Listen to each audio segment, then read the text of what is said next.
Your morning coffee has a secret. That instant cup, that shot of espresso, the blend in your supermarket bag, there's a good chance it started on a hillside in Vietnam. And in the last year, that quiet supply chain just had its biggest payday ever.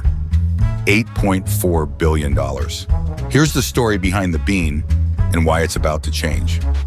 Vietnam is the world's second largest coffee producer, behind only Brazil.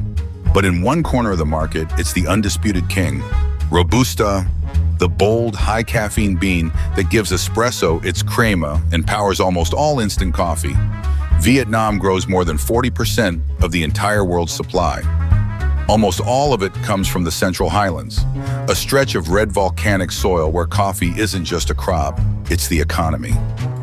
And the 24-25 season wasn't just big, it was a record. Earnings jumped 60% in a single year as global supply tightened and prices spiked to historic highs.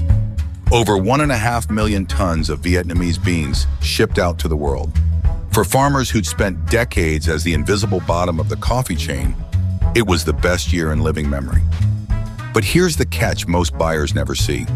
Around 85% of Vietnam's coffee leaves the country as raw, unbranded green beans. It gets roasted, blended, and branded somewhere else, and that's where the real money is made. Vietnam grows the coffee, other people sell the story. The value sits downstream, far from the farm. And now a new rule is about to reshape the whole trade. Europe buys roughly 60% of Vietnam's coffee.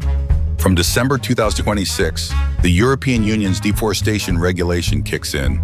In plain terms, every shipment has to be traced back to the exact plot of land it grew on, with proof that land wasn't a forest cleared after 2020.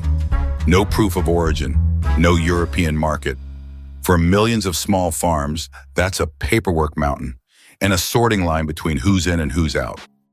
So the next time you drink a cup, remember, behind it is an $8 billion industry most people have never thought about, and a sourcing game that's quietly being rewritten. The advantage now goes to whoever can prove where their beans come from. Because in the end, that's the whole game, knowing exactly where your supply begins. That's what we do at Trade with Viet. The link's below.